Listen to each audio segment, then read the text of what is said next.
আসসালামু আলাইকুম।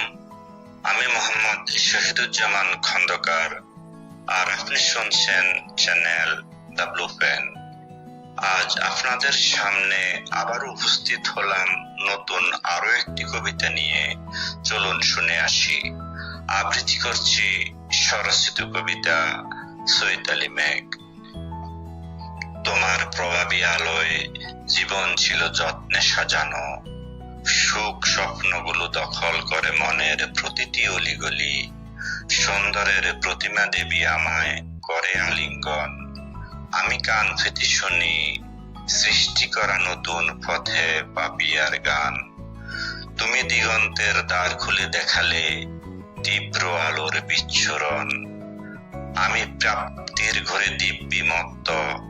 সংসারের যাবতীয় শর্ত তুমি পৃথিবীর এক প্রান্তে ঠেলে দিলে, বিপরীত প্রান্তে ছুটলাম আমরা। নিজ আলপনায় পৃথিবী হাসে আপন মহিমায়। দিনগুলো গড়ালো, হঠাৎ তুমি চলে গেলে সুকারণ্যের ভিন্ন জগতে। সে কি ব্যক্তিত্ব নাকি প্রাচুর্যাঙ্কার? কোথায় হারালো মানবতা?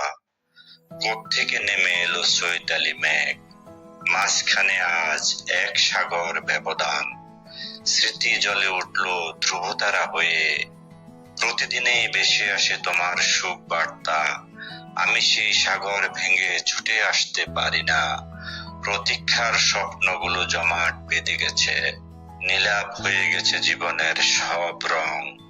অপেক্ষার দু চোখ আজ বড়ই কঠিন, তুমি বয়ে চলেছ নিরবধি।